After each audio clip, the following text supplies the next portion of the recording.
اب جی غزہ کا واقعہ ہونے سے پہلے دنیا نے ان کو بالکل لاوارث چھوڑ دیا تھا.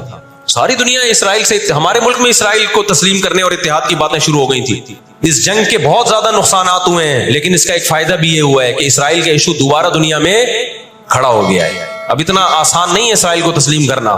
تو ہم اللہ سے دعا کرتے کہ اے اللہ ہمارے ان مظلوم بھائیوں کی مدد فرما، اور جو بھی ظالم ہیں ان کو ہدایت دے، جو ہدایت کے قابل نہیں ہے اللہ ان کو تباہ و برباد کرے. علماء نے یہ بھی کہا ہے کہ فجر کی نماز میں جو غاصب یہودی ہیں، اسرائیلی ہیں، ان کے خلاف قنوت نازلہ کا بھی اہتمام کرنا چاہیے. تو اس کا بھی موقع ملے تو قنوت نازلہ پڑھنی چاہیے. قنوت نازلہ نبی صلی اللہ علیہ وسلم کی سنت ہے کہ جب کفر کا ظلم بڑھتا تھا تو آپ صلی اللہ علیہ وسلم فجر میں بد دعا کیا کرتے تھے فجر کی نماز میں ان کے لیے. تو اسلام جہاں دعائیں سکھاتا ہے، ظالموں کے خلاف بد دعائیں بھی سکھاتا ہے. اللہ تعالیٰ سمجھنے کی، عمل کی توفیق عطا فرمائے. اور یہ جو ان کو عزت ملی ہے نا، یہ اصل میں بہت بڑی ذلت کی تمہید ہے.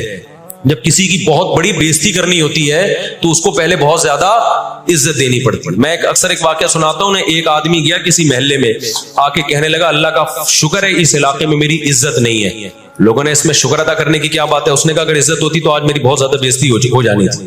آج میں نے ایسا کام کیا کہ میری بہت زیادہ بےزتی ہو جاتی. یہ ایک بہت بڑی ذلت کا پیش خیمائی. ہماری ذمہ داری ہے کہ ہم ان کے لیے دعا بھی کریں، اپنے ملک میں ہم پرامن احتجاج بھی کریں. غیر مسلم ریاستوں میں بھی احتجاج کی اجازت ہے، یہاں ہم نے پرامن ہی کرنا ہے. یہاں توڑ پھوڑ سے کوئی فائدہ ہونے والا نہیں ہے. جوش میں ہوش نہ چھوڑ دیں آپ. یو کے میں پابندی لگائی کہ آپ فلسطینیوں کا جھنڈا نہیں لہرا سکتے. لوگوں نے لہرانا شروع کر دیا، اس کا نتیجہ کیا نکلا؟ فلسطین آزاد ہو گیا. اس سے جنہوں نے لہرایا ان کو گورنمنٹ اٹھا کے لے گئی. تو تھوڑے بہت لوگ جو کچھ غیرت جن میں تھی وہ بھی اپنے آپ کو ہاتھ پاؤں کٹوا رہے ہیں اگر، تو فلسطینیوں کے لیے پھر احتجاج کرنے والا، آواز اٹھانے والا دنیا میں کون ہوگا؟ تو جو میدان جنگ ہے وہی میدان جنگ ہے، اور جو میدان جنگ نہیں ہے اس کو میدان جنگ بنانے کی کوشش نہ کرو. یہودی چاہتا ہے پوری دنیا میدان جنگ بن جائے، اسرائیل میں امن ہو جائے تاکہ میں بادشاہی کروں دنیا پہ. ہم چاہتے ہیں نہ، جو میدان جنگ آپ نے جس جگہ کو رکھا ہے ہم جنگ وہاں سے ہٹنے نہیں دیں گے. وہیں میدان جنگ ہوگا، وہی جگہ میدان جنگ بنے گی. اور آپ نے اپنی حکومتوں پہ دباؤ ڈالنا ہے، حکومتوں پہ پریشر. دیکھو اردن میں جب احتجاج ہوا ہے، اردن کا بادشاہ نے آ کے اسرائیل کے خلاف بیان دیا ہے. لوگ سمجھتے ہیں ان احتجاجوں سے کیا ہوگا، ان پرامن مظاہروں سے کیا ہوگا. ایسا نہیں ہے. ان پرامن مظاہروں سے حکومتوں پہ دباؤ پڑتا ہے. آپ جو کر سکتے ہیں وہ تو کریں نا، آپ جو کر سکتے ہیں وہ تو کریں.